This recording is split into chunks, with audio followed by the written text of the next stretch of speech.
essa gravação. Boa tarde com muita alegria. Vocês que vão acompanhar aí a aula gravada, sejam muito bem-vindos.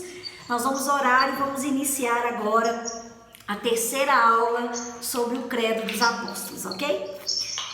Pai, no nome de Jesus, nós te agradecemos, ó Deus, o privilégio que temos de estarmos nesse ambiente, um ambiente de ensino, um ambiente onde o Teu Espírito Santo é o nosso mestre. Nós te agradecemos pelo Teu amor, pela Tua graça, pelo Senhor vir até nós e se revelar a nós. Obrigada pela história da igreja que foi preservada pelo Senhor, pelo registro de homens e mulheres de Deus que nos passaram esse bastão nessa geração, que nós tenhamos compromisso e que nós tenhamos responsabilidade com muito temor e tremor de tudo que o Senhor tem confiado a nós. Eu abençoo cada casa que aqui está representada, cada família e seus familiares sejam abençoados e guardados pelo Senhor. Em tempos como esse, como bem disse a canção que temos cantado nesses dias, parece que estamos cercados, mas na verdade nós somos guardados por Ti.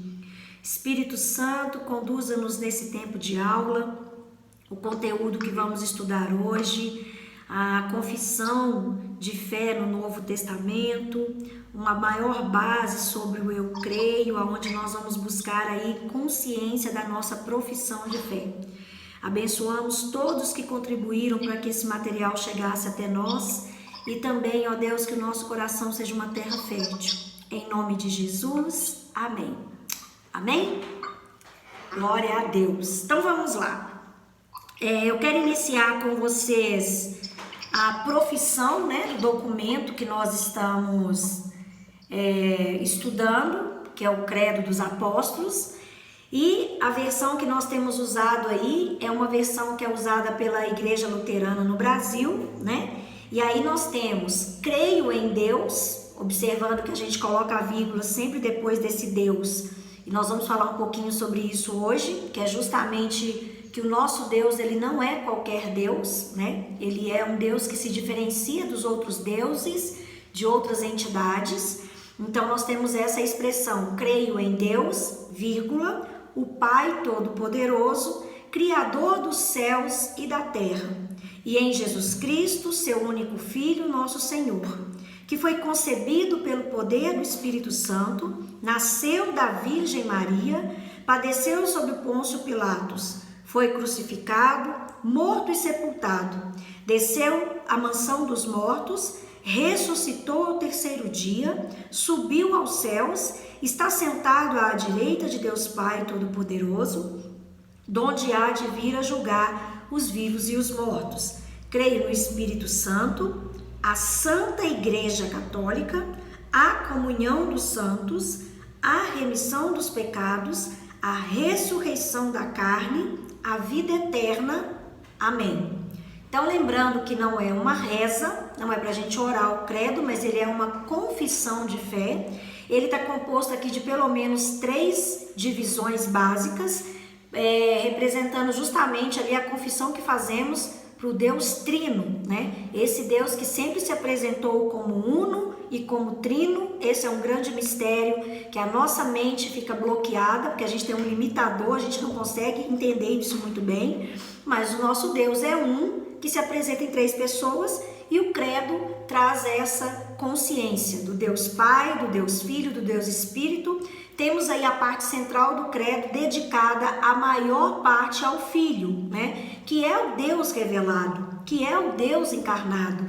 Então nós temos aí uma grande porção do credo para o Filho e depois o Espírito Santo, onde nós temos aprendido que a obra do Espírito Santo é uma obra que traz a igreja, que traz a comunhão, que traz a vida eterna, o perdão dos pecados. Tudo isso é algo que o Espírito Santo produz, E glória a Deus por isso.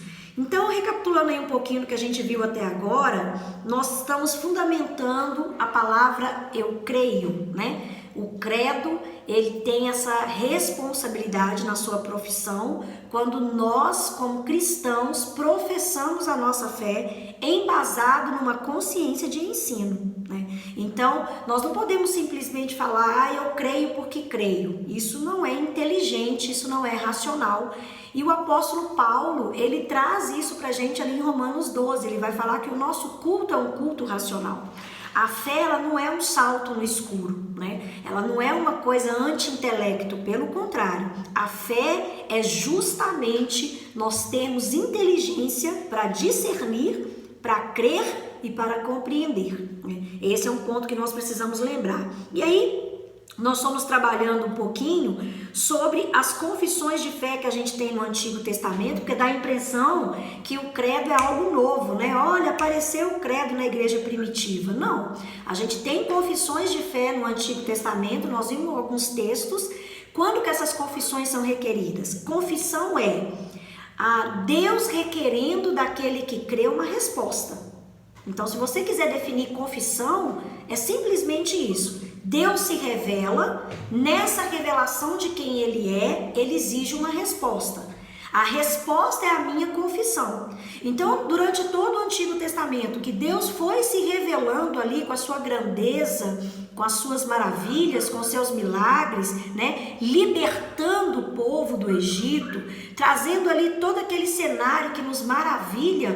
Esse Deus é o Deus que se revela e Ele vai requerer desse povo uma confissão. Então, nós lemos ali Êxodo 15, né? Quando Moisés, ele faz um cântico em agradecimento à travessia do Mar Vermelho, aquilo ali é uma confissão, né? Toda vez que você vê nos Salmos, os salmistas ali declarando a grandeza de Deus, os céus é a sua morada, as nuvens são estrada dos seus pés. Então, todas essas declarações são declarações de fé, são confissões de fé, aonde o povo judeu confessava quem Deus era. E aí, hoje nós vamos continuar trazendo aí também demonstrações de confissão no Novo Testamento, né? Lembrando que a Bíblia é única, nós temos uma única Bíblia de Gênesis a Apocalipse, então o mesmo Deus que se revela no Antigo Testamento é o Deus que também se revela no Novo Testamento. Agora, essa revelação ela foi dada no Filho, né? O Deus encarnado é a expressão exata da Trindade. Ali, na pessoa de Cristo, nós vemos o Deus que nunca poderia ter sido visto. Esse Deus que ninguém nunca poderia ter visto a face, em Cristo nós vimos a face de Deus revelada em forma humana. Então nós vamos aí ver alguns textos que eu quero caminhar com vocês. Vamos lá em Tito, capítulo 1, versículo 16. Carta a Tito. Tito aí é um discípulo do apóstolo Paulo, né? E é uma carta considerada nas divisões de estudo, uma carta pastoral com ensinos pastorais. E Paulo aqui, ele vai trazer uma declaração, uma confissão de fé para Tito no seu ensino nessa carta, né? Então, o versículo 16 vai dizer: no tocante a Deus, professam conhecê-lo, entretanto, o negam em suas obras. É por isso que são abomináveis, desobedientes e reprovados para toda boa obra. Então aqui, o que o apóstolo Paulo está ensinando para Tito? Não basta nós dizer que conhecemos a Deus. Se as nossas obras não for condizente com essa confissão, nós temos um sério problema. Deus não nos aceitará. E, gente, está assim no meio cristão, né? Esse cristão, eu quero colocar ele entre aspas mesmo, de pessoas que se dizem cristãs, que dizem crer em Deus, mas que na verdade não têm uma vida condizente com essa profissão. Então Paulo está dizendo isso, as obras serão reprovadas. E isso traz um temor muito grande ao meu coração, e eu espero também, com certeza, que traz ao seu coração. Porque essa responsabilidade de nós andarmos de acordo com aquilo que nós professamos, faz com que as nossas obras sejam aceitas ou não diante de Deus. Olha a seriedade disso. Romanos também, capítulo 10. Voltemos lá na carta de Romanos, Paulo vai trazer isso muito, muito enfático, né? Com a boca se fala, né, aquilo que nós acreditamos. Romanos 10, versículos 9 e 10. Se com a tua boca confessares Jesus como Senhor, e em teu coração creres que Deus o ressuscitou dentre os mortos, serás salvo. Porque com o coração se crê para a justiça e com a boca se confessa a respeito da salvação. Então essa coisa da pessoa falar que converteu, mas ter vergonha de falar sobre esse Deus, de falar sobre essa fé, de falar a igreja que frequenta, de no seio familiar, ele professar essa fé de forma aberta, de ficar escondendo, essa conversão ela é bem questionável. Se você em algum momento sente vergonha de falar que é cristão em qualquer ambiente, trabalho, faculdade, roda de amigos, você precisa rever a sua conversão. Você precisa rever se realmente a sua vida foi entregue a Jesus. Porque quem era para ter vergonha de quem? Era ele que era para ter vergonha da gente. Porque ele é santo. Nós somos pecadores. Se tem alguém aqui que tinha que ter vergonha de falar que anda com alguém, é Deus falar que anda conosco. E a palavra vai dizer isso em Hebreus, né? E Deus não se envergonhou de ser chamado de Deus deles. Na galeria dos heróis da fé, em Hebreus 11, tem essa declaração, né? Porque Deus não se envergonhou de ser chamado de Deus do seu povo, né? Então, nós temos que rever aí sim a nossa confissão, as nossas declarações. A vida do cristão é guiada pelo que ele confessa. E isso é fato, gente. A pessoa que tem um cristianismo meia boca, né? Se é que é possível isso, porque o antagonismo, essa expressão, na minha cabeça dá até um nó, né? Porque não existe cristianismo meia boca, ou ele é 100% ou ele não é, mas dada aí uma fala didática para que nós compreendamos o que a aula quer nos passar aqui hoje, nós temos cristãos que têm uma fé professa convicta, toda a sua vida cristã é convicta. Né? Aquelas pessoas que ainda tá meio barro, meio tijolo, essa conversão precisa sim ser com certeza questionada, né? E pelo que crê de forma ainda mais profunda. Vamos ver aqui João capítulo 9, versículo 22. João 9, 22. Aqui é aquele capítulo, né, que Jesus cura um cego de nascença. E o versículo 22 vai dizer assim: isso disseram seus pais porque estavam com medo dos judeus, pois esses já haviam assentado que se alguém confessasse ser de Jesus o Cristo, fosse expulso da sinagoga. Então aqui a gente está falando de um medo religioso. Os pais tiveram aquele filho curado, os judeus vão até os pais para certificar que aquele homem, que ele já era um homem adulto, né, se realmente ele tinha nascido cego, e aí os judeus fazem uma pressão naqueles pais, e eles falam o seguinte: não, vai lá e pergunta para ele. Então eles têm medo de falar que eles creram no Cristo que curou o próprio filho.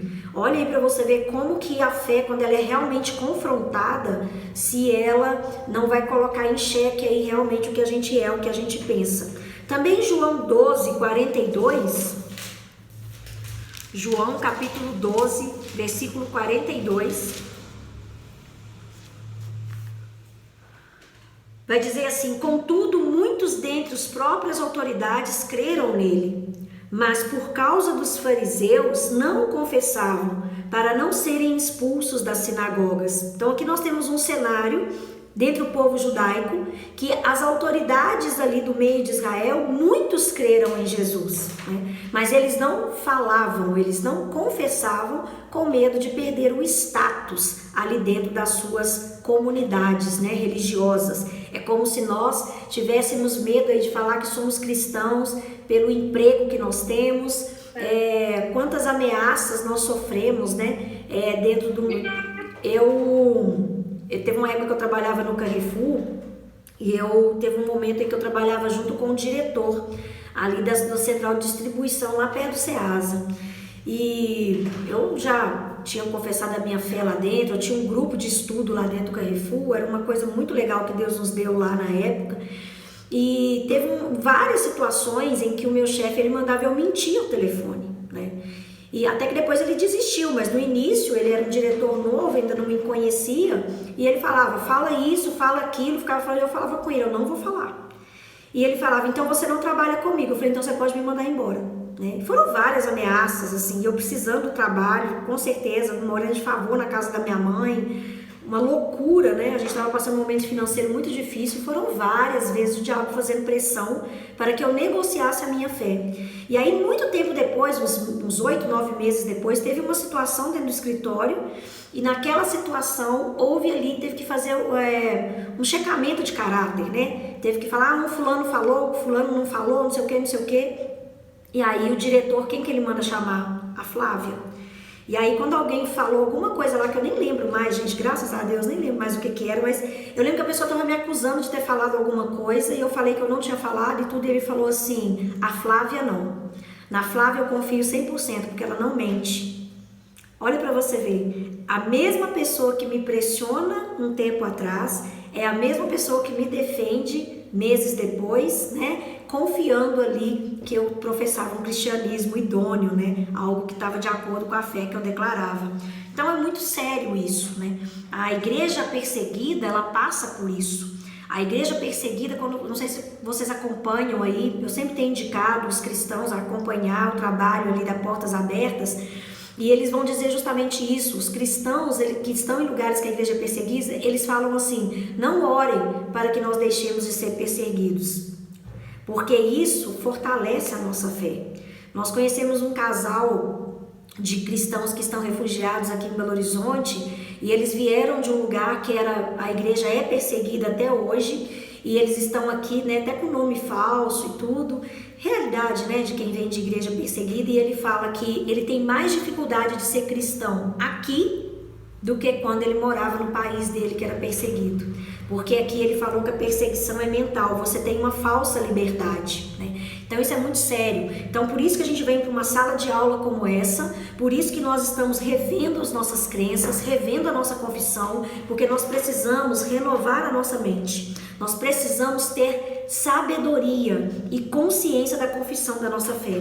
O cristão, ele deve manter firme a sua confissão para não se afastar da fé em meio ao sofrimento, né? Então, tem gente aí que qualquer nível de sofrimento, seja ele baixo, seja ele um pouco mais alto, seja no luto, a parte do luto é uma das partes mais difíceis de nós conseguirmos continuar confiando em Deus, principalmente porque a gente quer questionar a soberania de Deus, mas são momentos em que nós não podemos duvidar. Aquele que crê em Deus não duvida. Aquele que crê em Deus não questiona. Ele não pergunta se Deus existe, se Deus o ama. Pelo contrário, o seu coração está bem firmado nessa premissa: Deus é bom. Então, até o mal que eu estou sofrendo aos meus olhos, Deus é bom. Então isso você precisa escrever para todo lado na sua casa, você precisa escrever na sua Bíblia. É uma frase tão pequenininha, mas que faz um renovo mental precioso. Deus é bom. Eu estou sofrendo uma dificuldade financeira, mas Deus é bom. Eu não duvido da bondade de Deus, né? Hebreus capítulo 3, versículo 1 e 2, eu quero ler com vocês alguns textos de Hebreus, porque a carta aos Hebreus é justamente uma carta que foi escrita, ela é anônima, nós não sabemos quem é o seu escritor, mas ela trabalha justamente o ensino dessa confissão e dessa convicção, principalmente dessa convicção, né? Porque a carta aos Hebreus é justamente escrita por uma comunidade de judeus que estão retrocedendo na fé perante a perseguição do Império Romano. Porque, gente, dentro do Império Romano, aonde está a realidade da igreja, desde os dias de Atos, até o desenrolar ali até século V, a gente tem várias perseguições, nós temos picos, né, de perseguição ali entre um imperador e outro. Quando um cristão declarava, Jesus é o meu Senhor, ele era passivo de morte, sim. Por quê? Porque o único senhor que ele poderia ter era o imperador. Então, quando eu digo que eu tenho outro senhor, eu estou me rebelando contra o meu imperador. Eu estou sendo ali passivo de morte, que era um julgamento dentro do império. Então, o cristão que falava que Cristo era o seu Senhor, ele não estava simplesmente igual eu e você de uma forma romântica, né? Porque para nós que aparecendo aqui no Ocidente, em pleno momento pós-moderno, que é muito romântico falar Jesus Cristo é o meu Senhor, né? É uma coisa tão bonita de falar, mas aqui implica correr risco de vida. E a igreja vai deixar isso registrado nas suas cartas para que no passar dos séculos, qualquer perseguição que nós passemos, seja ela mental, seja ela emocional, seja aquilo que está dentro de nós guerreando conosco, né? A guerra da carne com o espírito, nós não podemos retroceder. E olha o que essa carta vai nos ensinar. Capítulo 3, versículo 1 ao 2 de Hebreus. Por isso, irmãos, deixa eu fechar aqui. Por isso, santos... Não fechou, peraí. Porque se eu não fechar vai ficar com ruído. Tá travando. Daqui a pouquinho ele fecha. É a Priscila. Por isso, santos irmãos, que participais da vocação celestial, considerai atentamente o apóstolo e sumo sacerdote da nossa confissão. Olha essa palavrinha, gente. Eu queria muito que vocês lessem a partir de agora o Novo Testamento nessa perspectiva.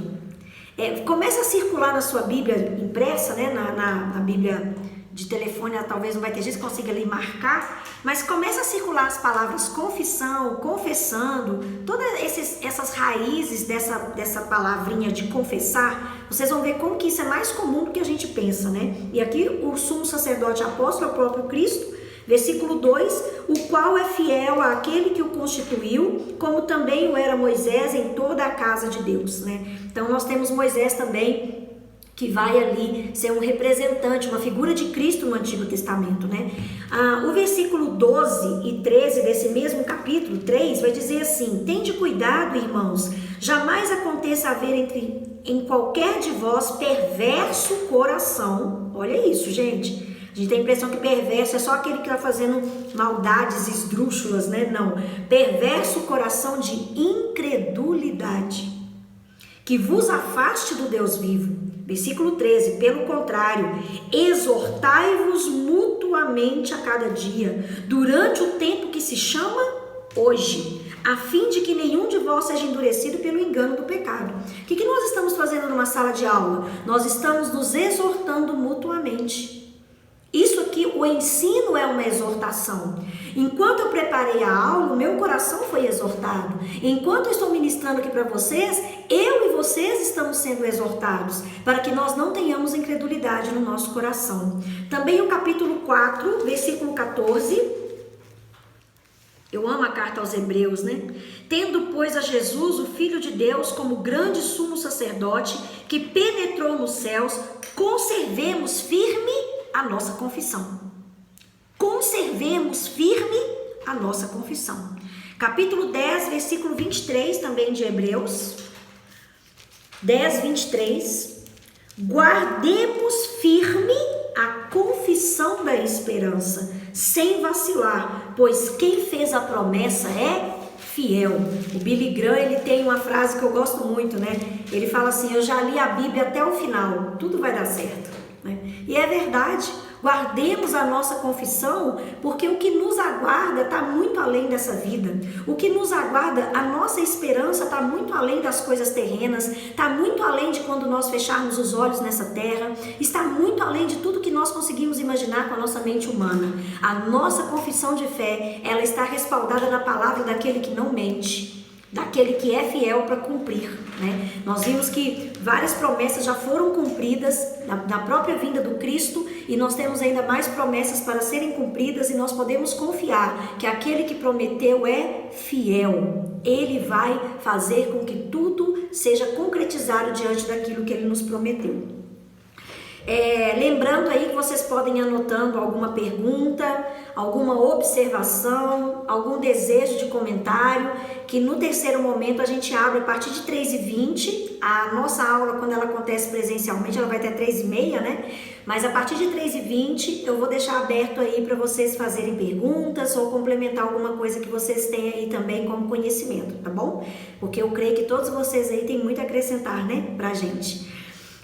Fato é, gente, que tanto o Antigo Testamento como o Novo Testamento, ele traz aí pra gente confissões de fé. Eu trouxe para vocês aqui alguns versículos, né? Alguns versículos, mas eu queria muito que vocês, a partir de agora, começassem a olhar para a Bíblia e vissem a Bíblia dentro dessa perspectiva, né? Toda vez que você vê uma declaração confiando em quem Deus é, falando dos atributos de Deus, tendo essas expressões confessar, declarar, tudo isso aí está fazendo parte de uma resposta à revelação de quem Deus é, uma confissão da nossa fé, ok? Nós temos dentro da história da igreja alguns documentos, alguns legados. Como eu disse, o ano que vem eu quero conseguir fazer essa matéria, né, para nós aqui desse curso Telescópio, que é os documentos da igreja. Eu quero trazer uma matéria para a gente conversar sobre os concílios.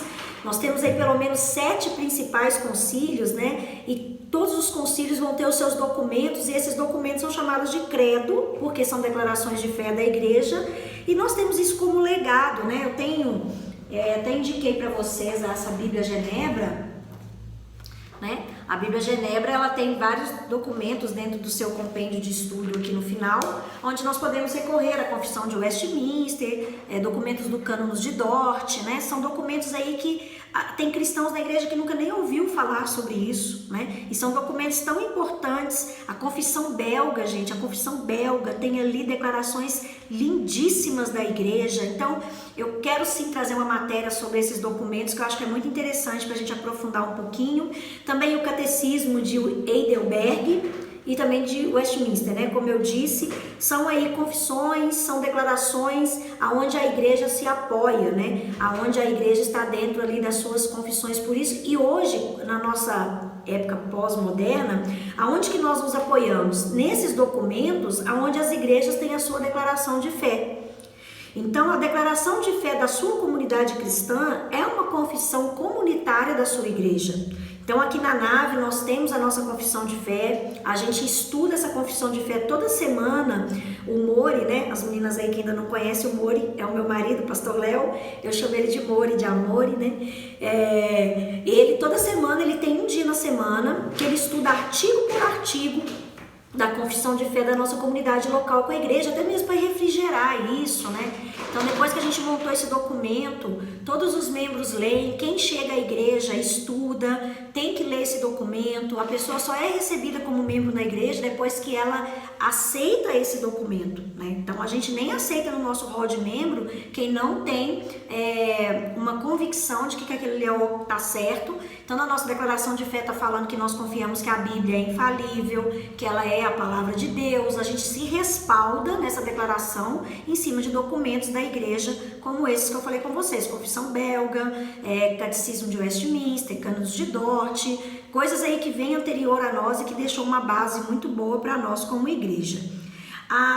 Dentre dessas confissões, principalmente no Novo Testamento, onde nós temos a revelação do Deus encarnado na pessoa do Cristo, eu quero passar com vocês aqui confissões que estão centradas na pessoa de Cristo, confissões que estão centradas na pessoa do Pai e do Filho e confissões trinitárias, ou seja, declarações bíblicas que estão confessando a minha crença no Deus Pai, no Deus Filho e no Deus Espírito.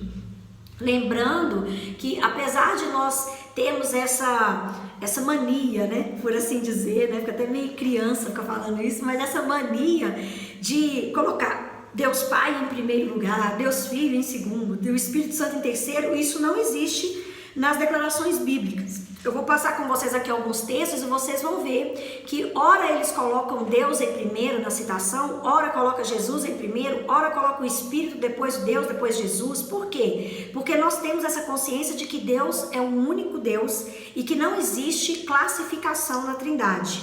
Existe sim, como eu já falei com vocês, desempenho de papéis, né? Então, a Trindade, ela é um único Deus revelado em 3 pessoas. Todas essas 3 pessoas têm o seu mesmo significado, têm o seu mesmo poder, têm a sua mesma essência. Não tem quem é mais poderoso do que o outro. Porém, nós temos papéis. O papel do Deus Pai é de criar, do Deus Filho é de redimir, do Deus Espírito Santo é de vir morar no homem. Então, esses papéis sim diferem ali as responsabilidades dentro da pessoa da Trindade, tá bom? Confissões centradas no Cristo. Tem bastante texto aqui que eu selecionei, eu quero lê-lo com vocês. Vamos lá em Atos 8:37. Atos 8:37.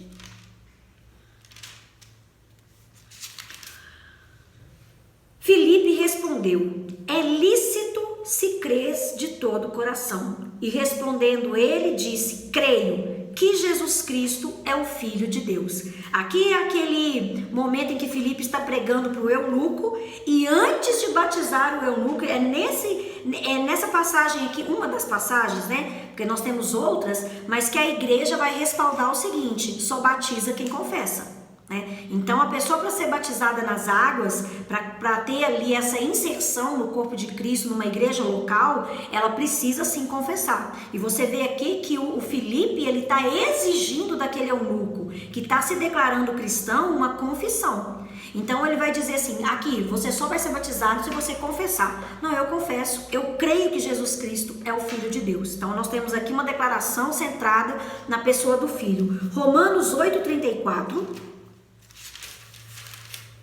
Romanos 8:34, quem os condenará?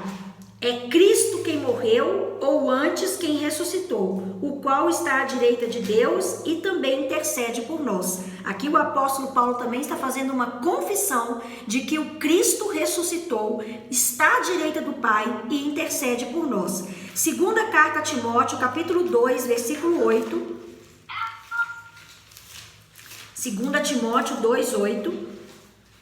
Lembra-te de Jesus Cristo, ressuscitado dentre os mortos, descendente de Davi, segundo o meu evangelho. É até um pouco estranho aqui, as pessoas acham estranho Paulo falar o meu evangelho, né?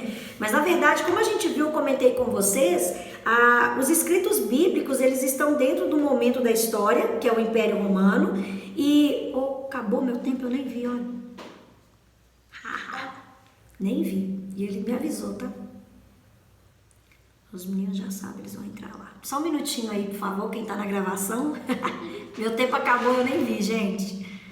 Nós vamos continuando aqui, os meninos vão entrando aí. Tomando um chazinho de hortelã, gostoso pra garganta. Eu e a Paulinha, fazendo pra nós duas. Mas essas confissões, né? Vocês que estão aí aguardando, e eu também esperando que os meninos chegarem, essas confissões centradas no Cristo, elas são necessárias para que haja um reconhecimento da fé que eu estou dizendo que tem, né? Quantas vezes aí as pessoas se dizem cristãs, mas imaginam que Cristo é um profeta, que ele é um curandeiro, né? Que ele é um gênio da lâmpada, e na verdade não é nada disso, né? Cristo, ele é o Filho de Deus, aquele que encarnou e revelou Deus a nós. Vocês viram, né, gente? Me perdoem aí, o tempo acabou aqui no Zoom, eu nem vi, né? O negócio, sumiu. Mas que bom que vocês já estão voltando aí para o segundo tempo. Michele, seja muito bem-vinda, Michele. A Naila já está aqui, o Stefan já chegou. A Nádia não conseguiu participar hoje, de repente já vai ver a aula gravada depois, né? E a Ludinha. A Lud, o Marcelo também está aqui. Sentindo falta deles aqui também. Obrigada, viu, meus amores, por vocês terem voltado, né? O tempo acabou e eu não vi, viu? Perdão, mil perdões. Mas nós estávamos falando, né, dessas percepções que a gente vai tendo, aonde a confissão de que Jesus é o Filho de Deus é necessária para que valide o nosso cristianismo, né? Para que ele seja embasado numa fé convicta. Outra passagem aí que eu quero ler com vocês é a primeira carta de Pedro, capítulo 3. 1 Pedro 3, a partir do versículo 18. 1 Pedro 3, 18. A gente vai ler do 18 ao 22. Só fechar aqui a Janinha. Não dá pra fechar porque ela tá chegando. Taninha, fechado. Lili, fechado. Só para não ter esse ruidinho aqui, para a gente conseguir ler o texto. Também tá fechadinho. Pronto. Então vamos lá. Primeira carta de Pedro, capítulo 3, versículo 18. Pois também Cristo morreu uma única vez pelos pecados, o justo pelos injustos, para conduzir-vos ao Deus, morto sim na carne, mas vivificado no Espírito, no qual também foi e pregou aos espíritos em prisão, os quais no outro tempo foram desobedientes contra a longanimidade, de Deus que aguardava nos dias de Noé, enquanto se preparava a arca, na qual poucos, a saber, 8 pessoas foram salvos através da água, a qual, figurando o batismo, agora também vos salva, não sendo a remoção da imundícia da carne, mas a indagação de uma boa consciência para com Deus, por meio da ressurreição de Jesus Cristo. Vou fechar aqui. O qual, depois de ir para o céu, está à destra de Deus, ficando-lhe subordinado anjos, potestades e poderes. Então aqui também uma confissão bíblica centrada na pessoa do Filho, que veio ali morrer no nosso lugar, o justo pelos injustos, está sentado à direita de Deus e todas as coisas estão subordinadas a Ele. 1 João capítulo 4, versículo 2. 1 João 4, 2. Nisto reconheceis o Espírito de Deus. Todo espírito que confessa que Cristo veio em carne é Deus. Olha para você ver a seriedade disso. Também o versículo 15 desse mesmo capítulo. Aquele que confessar que Jesus Cristo é o Filho de Deus, permanece nele e também em Deus, né? Olha aí como é que a confissão é muito precisa. Também na carta aos Filipenses, capítulo 2, vamos lá? Carta aos Filipenses, capítulo 2, versículos 5 ao 11. Tendo em vós o mesmo sentimento que houve também em Cristo Jesus, pois ele, subsistindo à forma de Deus, não julgou como usurpação o ser igual a Deus. Antes, a si mesmo se esvaziou, assumindo a forma de servo, tornando-se semelhante de homens, e reconhecido em figura humana, a si mesmo se humilhou, tornando-se obediente até a morte, morte de cruz. Pelo que também Deus o exaltou de sobremaneira e lhe deu o nome que está acima de todo nome, para que ao nome de Jesus se dobre todo o joelho, nos céus e na terra e debaixo da terra, e toda língua confesse que Jesus Cristo é o Senhor, para a glória de Deus. Aqui esse trecho, ele é conhecido até mesmo como um hino. A igreja primitiva cantava, gente, trechos, né, das cartas, do evangelho, coisa mais linda. Os louvores eram louvores de ensino da palavra. As pessoas aprendiam o texto através de canções, coisa mais linda, né? E aqui a gente tem esse hino, que também é uma confissão, né? Eu estou confessando aqui a minha crença em Jesus. A passagem que é estruturada como uma confissão de fé, ela está totalmente centrada em Cristo. Esse texto original, ele marca um movimento sempre de humilhação humana e exaltação de Deus. Então, isso aí é bom você ter já na sua mente, uma coisa didática.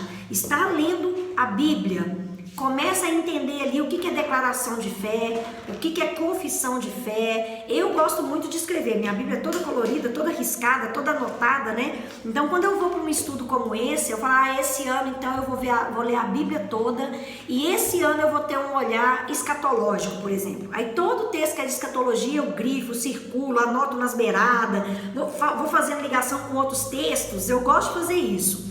E aí se você falar, não, esse ano então eu vou ler minha Bíblia toda de Gênesis, Apocalipse, e eu vou começar a observar todas as confissões de fé. Toda vez que há uma declaração de quem Deus é, eu vou circular, vou colorir, né? Então você tem aí a sua própria Bíblia, né, de estudo, daquilo que você está adquirindo como conhecimento. Olha que coisa gostosa. E toda vez que você vê essas declarações, vai ter essas duas características: humilhação humana e exaltação de Deus, ok?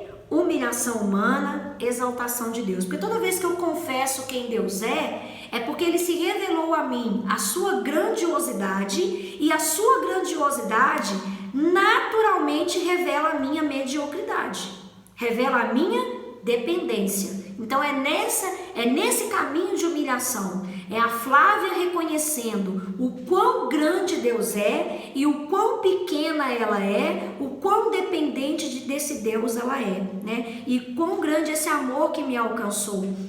Eu passei para as meninas assistirem um vídeo da Norma Braga, né? As meninas que estão comigo na célula do Petit, no Crisales. A Mi está aqui lá no Crisales, ela vai lembrar. E ela fala justamente isso. Ela fala que quanto mais nós nos aproximamos de Deus, que nós confessamos essa fé, mais e mais nós vamos vendo quão miseráveis nós somos. Nós temos pensamentos que ninguém vê, mas que são pensamentos horrorosos, né? Egoístas, vaidosos, orgulhosos, mentirosos, invejosos, e ninguém vê. E o fato de nós não conseguirmos confessar isso por medo de reprovação humana faz com que nós nos sintamos ainda mais amados por Deus. Por quê? Porque Ele vê esses pensamentos. Ele sabe quem a Flávia é. Ele sabe toda a podridão que a Flávia produz pela sua natureza pecaminosa. E mesmo assim Ele me ama. Mesmo assim Ele me aceita. Todo mundo me reprovaria se eu ouvisse o que eu penso. Mas Ele não me rejeitou. Ele não me reprovou, né? Pelo contrário, Ele se dispõe a me santificar, a me limpar, falando: Flávia, todos os dias me busca, né? Efésios 5,18, enchei-vos do Espírito Santo, enchei-vos do Espírito Santo. Ele não tem nojo de mim, pelo contrário, Ele está disposto a me limpar. O que mais eu poderia fazer a não ser confessar a minha fé? O que mais eu poderia fazer a não ser declarar em confissão que o meu Deus, Ele mandou o seu Filho para morrer no meu lugar, e que agora esse mesmo Deus mora dentro de mim, né? Nós não teríamos outro caminho a não ser falar sobre isso. Olha aí, dentro dessa questão de humilhação e exaltação, a primeira carta a Timóteo, capítulo 3, versículo 16. Primeira carta a Timóteo, também uma carta pastoral, né? O apóstolo Paulo instruindo aí o seu discípulo, e vai dizer assim: evidentemente, grande é o mistério da piedade. Que piedade, né? Um Deus santo morrendo por um pecador. Isso é o mistério da piedade, né? Aquele que foi manifestado na carne, foi justificado em espírito, contemplado por anjos, pregado entre os gentios, crido no mundo e recebido na glória. Ah, que declaração mais linda, né? Aquele que foi manifestado na carne, foi justificado em espírito, contemplado por anjos, pregado entre os gentios, crido no mundo e recebido na glória. Essa também é uma confissão, que também é um cântico da igreja primitiva, um hino também, né? 1 Coríntios capítulo 15. Vamos lá para a carta de 1 Coríntios, capítulo 15, versos 3 e 4. Também traz aí essa confissão, né? De uma forma tão maravilhosa, mostrando a nossa humilhação, a nossa dependência, esse rebaixar dessa natureza tão orgulhosa e a exaltação desse Deus. Capítulo 15, versículos 3 e 4. Antes de tudo, vos entreguei o que também recebi, que Cristo morreu pelos nossos pecados, segundo as Escrituras, né? Aqui ele está fazendo uma referência a Isaías 53, versículo 5 em diante ali. Versículo 4, que foi sepultado e ressuscitado ao terceiro dia, segundo as Escrituras. Aqui também ele está citando o Salmo 16, ele está citando Oséias 6, são citações justamente do cumprimento de que o Filho de Deus viria, fosse encarnado, morresse e fosse ressuscitado. 1 Coríntios também, capítulo 11, esse é um capítulo lindíssimo. Gente, eu vou ler ele todo. Acompanhem comigo aí na sua Bíblia, eu não resisto. É maravilhoso, e nós temos tempo aqui, né? Nós estamos aqui para isso, né? Se nós não lermos as Escrituras, que sentido faria nós estarmos aqui, né? Mas primeira carta aos Coríntios, capítulo 11, Paulo vai dizer assim: de fato, eu vos louvo, porque em tudo vos lembrais de mim e retendes as tradições que assim vos entreguei. As tradições aqui, gente, é o ensino da palavra, ok? É a lei e os profetas. Então ele está falando assim: gente, tudo que eu ensinei para vocês, vocês guardam no coração de vocês, e isso alegra o meu coração. É isso que Paulo está dizendo. Versículo 3: quero, entretanto, que saibais que Cristo é o cabeça de todo homem, e o homem o cabeça de toda mulher, e Deus o cabeça de Cristo. Olha aí os papéis, né? Deus e Cristo têm a mesma essência divina, porém aqui está dizendo que Deus é o cabeça de Cristo, por causa dos papéis, né? Todo homem ora que ora ou profetiza, tendo a cabeça coberta, desonra sua própria cabeça. Toda mulher, porém, que ora e profetiza com a cabeça sem véu, desonra a própria cabeça, porque é como se estivesse raspada. Aqui ele está dizendo uma questão cultural da igreja de Corinto, é só para essa igreja, ele não faz isso, ele não pede isso para as outras igrejas, justamente porque ali em Corinto tinha o templo de tinha o templo de Apolo, e esse templo as mulheres ali, quando elas eram prostitutas cultuais, elas rapavam as suas cabeças em oferenda para essas deidades. Então Paulo está dizendo o seguinte: se antes vocês raspavam a cabeça para cultuar demônios, agora vocês não raspam mais, agora vocês deixam o cabelo crescer para fazer diferença, né? Visualmente aí, de quando vocês serviam a demônios e agora que vocês servem a Deus. É só por isso, tá bom? Porque vai ter igreja que vai pegar isso aqui como doutrina e falar que não pode cortar cabelo, né? E isso aqui não tem nada a ver isso aqui. Versículo 6, portanto, se a mulher não usa véu, nesse caso que rapa o cabelo, mas se lhe é vergonhoso tosquiar-se, rapar-lhe, cumprir-se-á usar o véu. Portanto, na verdade, o homem não deve cobrir a cabeça, por ser ele a imagem da glória de Deus, mas a mulher é a glória do homem. Porque o homem não foi feito, porque o homem não foi feito da mulher, e sim a mulher do homem. Porque também o homem não foi criado por causa da mulher, e sim a mulher por causa do homem. Portanto, deve a mulher, por causa dos anjos, trazer véu na cabeça como sinal de autoridade. Aqui no caso da mulher que não tinha cabelo comprido ainda, então ela jogava esse véu na cabeça, né? No Senhor, todavia, nem a mulher é independente do homem, nem o homem independente da mulher. Porque provém a mulher do homem, assim também o homem é nascido da mulher, e tudo vem de Deus. Julgai entre vós mesmos, é próprio que a mulher ore a Deus sem trazer o véu? Ou não vos ensina a própria natureza o ser desonroso para o homem usar cabelo comprido? Aqui está dentro da cultura, né, gente? E que tratando-se da mulher, para ela é uma glória, pois o cabelo lhe foi dado em lugar de mantilha. Contudo, se alguém quer ser contencioso, saiba que nós não temos tal costume, nem as igrejas de Deus. Aqui ele está falando, se alguém quer ficar discutindo esse assunto, aqui ele está falando de uma questão doutrinária, de uma igreja local, por causa de uma cultura greco-romana. Então ele está falando assim, gente, vocês querem discutir? É isso que depois os pais da igreja vão ter como primazia, de não ficar discutindo essas coisas secundárias, mas de ter uma confissão de fé robusta, né? E aí o versículo 17 continua: nisto, porém, que vos escrevo, não vos louvo, porquanto vos ajuntais não para melhor, e sim para pior. Porque antes de tudo, estou informado a haver divisões entre vós quando vos reunis na igreja. E eu, em parte, o creio. Quer dizer, ele está falando assim, eu escutei, mas eu sei que não é fofoca, eu sei que é verdade, né? Porque até mesmo importa que haja partidos entre vós, para que também os aprovados se tornem conhecidos em vosso meio. Quando, pois, vos reunis no mesmo lugar, não é a ceia do Senhor que comeis? Porque ao comerdes cada um, toma antecipadamente a sua própria ceia. E há quem tenha fome, ao passo que também há quem se embriague. Não tendes porventura casas onde comer e beber? Ou menosprezais a igreja de Deus e envergonhais os que nada têm? Que vos direi? Louvar-vos-ei? Nisto certamente não vos louvo. Porque eu recebi do Senhor o que também vos entreguei. Aí aqui ele vai para a questão de uma confissão robusta. Olha aí.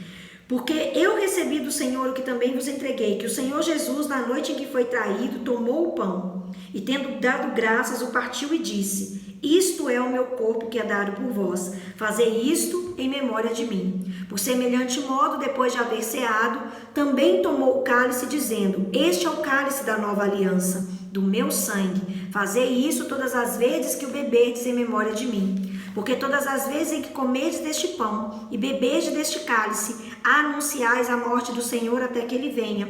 Por isso, aquele que comer o pão ou beber o cálice indignamente será réu do corpo e do sangue do Senhor. Examine-se, pois, o homem a si mesmo, e depois coma do pão e beba do cálice. Esse examine-se é justamente reveja a sua confissão. Porque se eu estiver vivendo uma vida que não condiz com o meu cristianismo, eu preciso de arrependimento. E se eu preciso de arrependimento, eu preciso rever, eu preciso me examinar. Então esse examine-se aqui é justamente isso. Versículo 29. Pois quem come e bebe sem discernir o corpo, come e bebe juízo para si. Ou seja, fala uma coisa e vive outra. Então essa confissão está comprometida, né?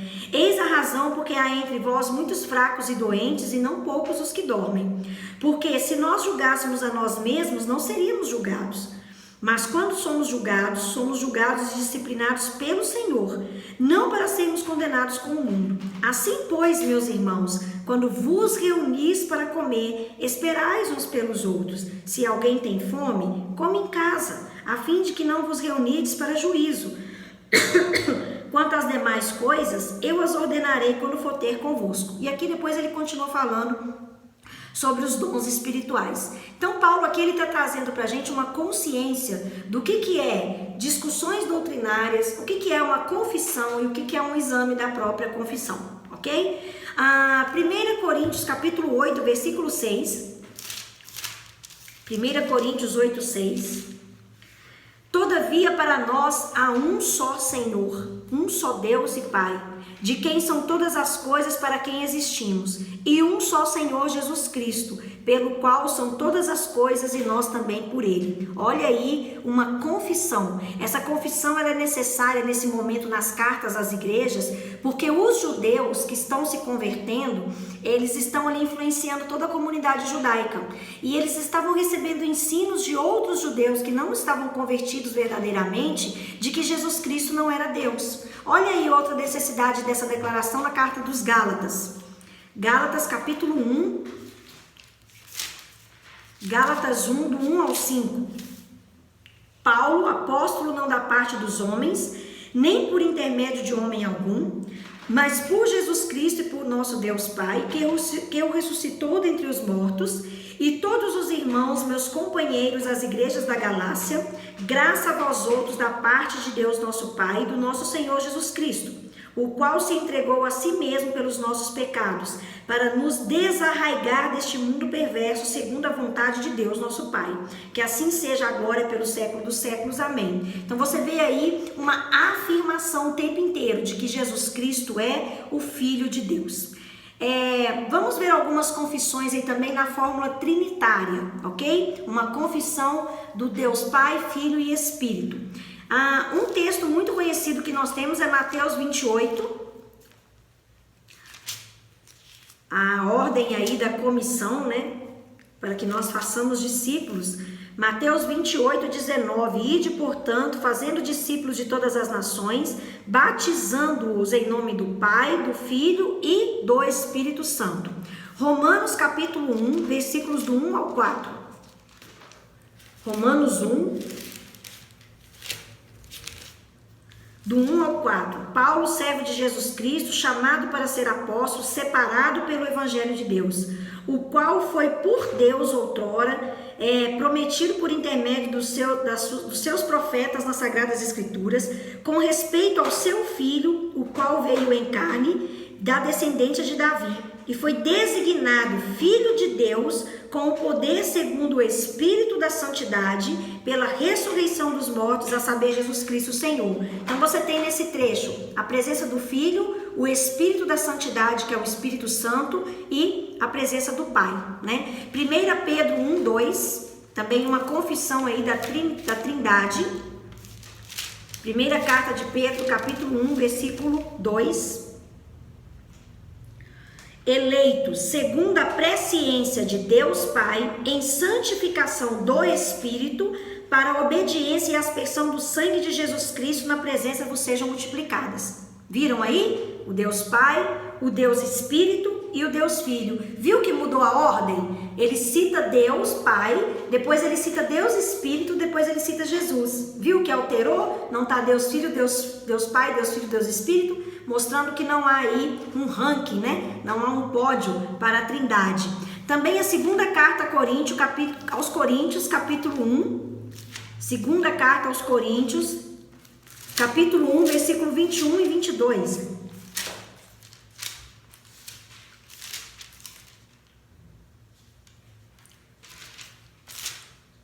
Segunda Coríntios 1, 21 e 22.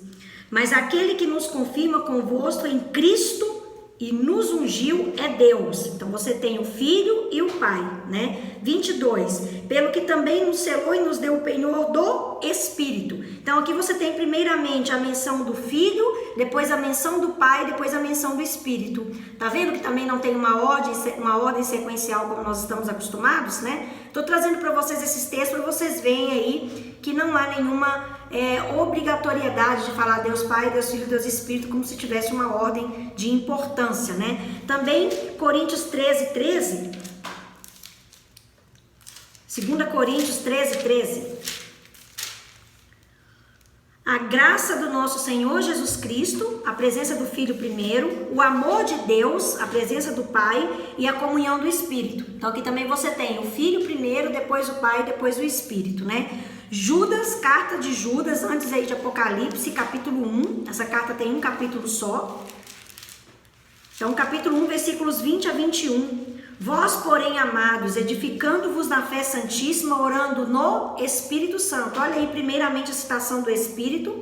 Guardai-vos no amor de Deus, o Pai, né? A misericórdia de nosso Senhor Jesus Cristo para a vida eterna. Olha agora a sequência totalmente alternada, né? Primeiro a pessoa do Espírito Santo, depois a pessoa do Deus Filho, depois a pessoa do Deus Pai. Ok? Ô, pastora. Oi. Pode falar rapidinho? Esse do Coríntios 13 que você falou aí, geralmente os pastores usam como uma bênção apostólica também, não usa? Ele é a bênção apostólica. É isso mesmo, você viu certinho.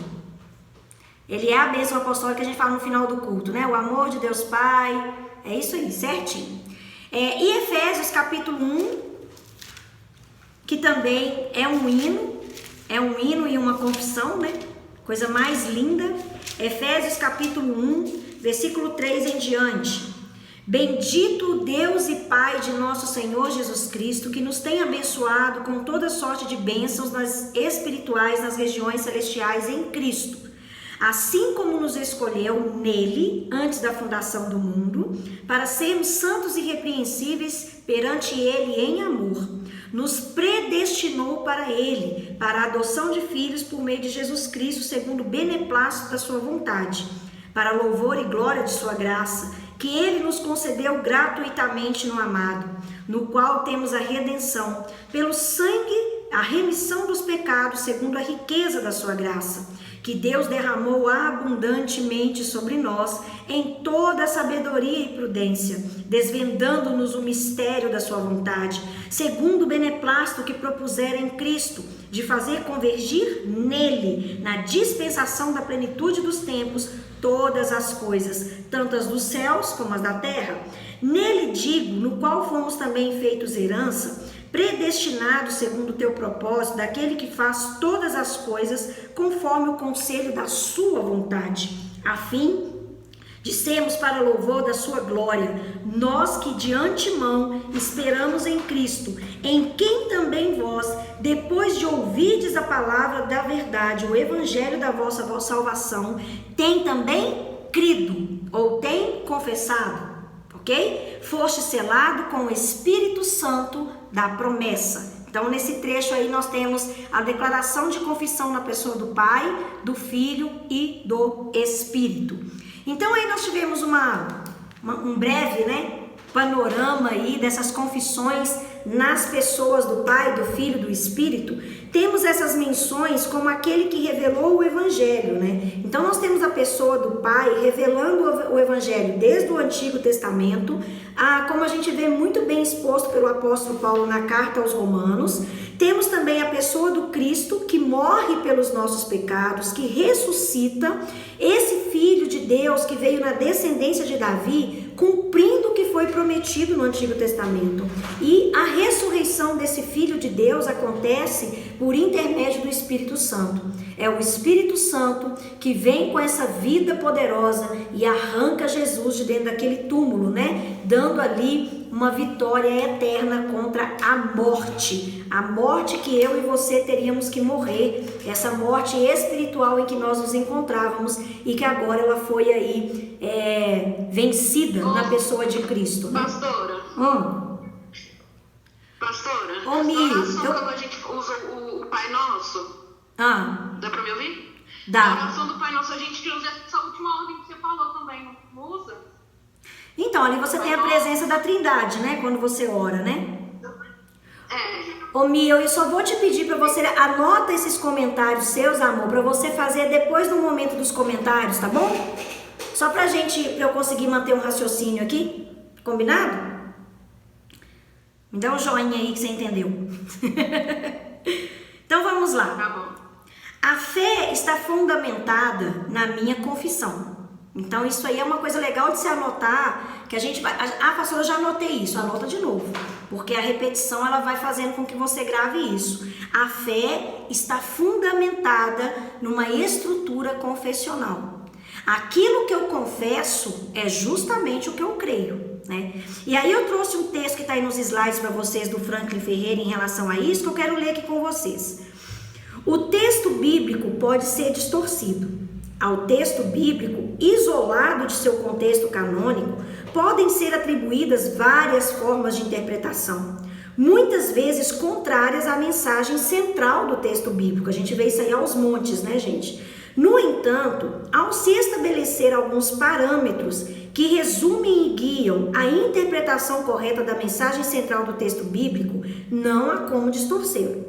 Quando começamos a dominar essa estrutura confessional, por que eu quis investir com vocês esse tempo em algumas passagens bíblicas para que vocês entendam aí que eu confesso a minha fé? É por isso, qualquer interpretação bíblica que soe como novidade ou ensine algo diferente, de imediato soará um alarme na minha cabeça. Então, o que ele está dizendo aqui? Como a igreja primitiva, nós vamos ter o mesmo comportamento. A igreja primitiva não ficava discutindo texto bíblico, porque eu posso pegar um texto isolado, um versículo isolado, querer fazer aquele texto embasar uma heresia que eu defendo, e aí as pessoas vão ficar confusas e eu também posso ficar confusa. Agora, se eu tenho uma declaração de fé, se eu tenho algo respaldado dentro de um texto, dentro do contexto, aonde várias passagens bíblicas estão embasando isso, como eu mostrei para vocês, confissão de fé está desde o Antigo Testamento. Deus vai se revelando, o homem vai respondendo a essa revelação com uma declaração que é uma confissão. Se eu estou blindada na minha mente com isso, qualquer ensino herético que chega, opa, soa um alarme na minha cabeça. Peraí, mas a Bíblia não está falando isso, né? Então eu não tenho que decorar textos isolados. Eu tenho que conhecer o texto dentro do contexto, desde que ele embase a minha confissão de fé, né? Outra parte também que o Franklin Ferreira vai dizer é que o argumento exposto é que os credos e confissões não são um acréscimo ao cristianismo bíblico. Então, por exemplo, ele não está querendo dizer aqui que o credo ele veio complementar a Bíblia, não é isso, né? Mas antes ele é um esforço legítimo para afirmar de forma fiel a Escritura, em resposta à revelação que nós já tivemos, o qual é central à fé cristã e encontram seu apoio, a sua fundamentação na própria Escritura, na própria Bíblia, né? Então, como eu disse para vocês, eu queria até deixar um para casa para vocês, anotem aí, por favor, que isso vai ajudar bastante nesse exercício que a gente está fazendo aqui do credo. Vocês vão pegar, eu passei para vocês aí no slide o credo, ok? Aquela confissão, né? Creio em Deus Pai, vírgula, Todo-Poderoso, lembra? Essa confissão eu queria que vocês encontrassem pelo menos um versículo bíblico para cada linha dessa confissão. Então esse vai ser o seu para casa, né? Você vai aí na sua Bíblia, vai lendo, na Bíblia do celular tem uma lupazinha que você joga ali, por exemplo, versículos falando que Deus é Pai. Então ali ela mesma já procura para você alguns versículos. Quem tem Bíblia de estudo, no final aqui também sempre tem, né, aquelas concordâncias que vocês conseguem. Então fica aí um exercíciozinho para vocês fazerem. Se alguém tiver alguma dificuldade, pode me chamar no privado do WhatsApp, que eu estou à disposição de vocês, tá bom? Se eu não me engano, aí vai dar 12 linhas, então pelo menos 12 versículos, um versículo para cada linha aí, tá bom? Como exercício, como para casa aí pra gente. Quando a gente fala, a gente está aqui respaldando essa questão do eu creio, né? Eu trouxe para vocês algumas frases que tá aí nos slides. Agostinho de Hipona, ele vai ter uma frase em latim que vai dizer, né? Intellegi ut credas, credo ut intelligas, que significa eu creio para compreender e compreendo para crer melhor, né? Agostinho e suas frases, né? Inteligentíssimas. Anselmo da Cantuária também, ele vai dizer, desejo ao menos compreender a tua verdade, para que o meu coração crê e ama, né? Essa questão de nós termos uma verdade incrustada no nosso coração, porque ele ama a Deus, então nós temos essa sede pela verdade. E também John Robinson vai dizer, estava certo que o Senhor tinha ainda mais verdades e luz para irromper de sua santa palavra. O que ele está querendo dizer? O credo não está na Bíblia, mas a Bíblia está refletindo o credo. O credo é as escrituras saindo, né? E tendo ali um documento como a nossa confissão. Fato é, gente, que por que a gente precisa de uma boa introdução como essa, numa reflexão como o credo? Eu até trouxe para vocês aí nos slides, eu fiz 2 balõezinhos, né? Credo, que seria essa palavra creio em latim, e a Bíblia, né? Fato é que nós não conseguimos ler a Bíblia de uma forma neutra, ok? Todo mundo que vai ler a Bíblia, ele lê a Bíblia já com algumas pré-compreensões, ainda que sejam heresias, não importa. Alguma coisa já tem em mente, né? Também os axiomas. O que são axiomas? Axiomas são pressupostos, são coisas que eu não tenho como provar, mas que eu já tive algum contato e é a partir desse contato que eu coloco uma verdade. Então, por exemplo, o espiritismo é um axioma, eles querem provar a reencarnação, não tem como provar essa reencarnação, não tem uma prova material disso, mas olha o tanto de gente que acredita, né? Nós já temos até o absurdo de termos cristãos que acreditam em reencarnação, né? Nós temos pessoas dentro da igreja que já estão acreditando em reencarnação, né? Eu aconselhei há pouco tempo uma pessoa que perdeu um ente querido, cristã, né? E a pessoa falou comigo assim, não pastora, mas nasceu um sobrinho lá em casa, a gente está crendo que o meu parente, quem tinha morrido, reencarnou no meu sobrinho. Eu falei, como assim? Né? Como que um cristão vai crer nisso? O que é isso? Um axioma. Ele tem ali um pressuposto na sua mente que ele ouviu isso em algum lugar e ele está reproduzindo isso como verdade. E muitas vezes a pessoa vai ler a Bíblia com essas pressuposições, né? Então, fato é que nós precisamos pedir ao Espírito Santo que nos desintoxique de toda razão. Sempre que você for ler a palavra de Deus, tenha em mente uma coisa: nós não conhecemos a Deus pela razão. Nós não conhecemos a Deus pelo que nós sentimos, né? Eu estou sentindo aqui que Deus... Não, você não se relaciona com Deus pelo que você sente, pelo que você entende. Você se relaciona com Deus pela revelação. É aqui que está o segredo de quem é convertido, de quem não é, de quem tem uma verdadeira confissão de fé, de quem não tem. Nós não nos relacionamos com Deus por razão, por intelecto, por eu estar aqui dando essa aula para vocês, por eu ter estudado teólogos, historiadores. Eu não me relaciono com Deus por nenhum desses caminhos. Eu só me relaciono com Deus pela revelação. E quem proporciona essa revelação? Ele. Não somos nós que vamos até Ele para conhecê-lo. É Ele que veio até nós e se revelou a nós. E o Anselmo da Cantuária trouxe a frase que eu falei para vocês, né? Não busco compreender para crer. Eu já creio. Eu não estou estudando aqui para crer que Deus deu o credo. Não, eu já creio, né? Mas eu creio para compreender. Esse é o fato. Essa expressão do creio em Deus é muito interessante, que nós precisamos entender quem é esse Deus que a igreja adora. Essa palavra Deus em si, ela não tem muito significado relativo, né? Nós temos pessoas que dizem acreditar em Deus, e eu já falei isso aqui com vocês, né? Então, quando eu digo creio em Deus, ele não está respaldando em nada, ele não está dizendo nada. Nós temos que saber o seguinte: o Deus que a igreja adora é o Deus criador, é um Deus presente, é um Deus encarnado, É um Deus que veio fazer amizade com o ser humano. É um Deus que veio trazer um resgate. Esse Deus, ele está acima de tudo. Esse Deus está acima de tudo que eu creio, de tudo que eu conheço. Esse Deus, ele é muito maior do que qualquer coisa criada. A teologia vai dizer que ele é um Deus transcendente. Ele está acima de tudo que ele mesmo criou, né? Lucas capítulo 2, versículo 14, a declaração do evangelista aqui ao escrever, mostra para nós um pouquinho de quem que é esse Deus que nós adoramos. Lucas 2,14. Glória a Deus nas maiores alturas e paz na terra entre os homens a quem Ele quer bem. Lembra disso, o Deus que eu e você adoramos, Ele está nas alturas e o homem está na terra. Deus é grande, o homem é pequeno. Deus é soberano, o homem não tem poder algum. Deus é quem escolhe todas as coisas, o homem só vive segundo essa escolha de Deus.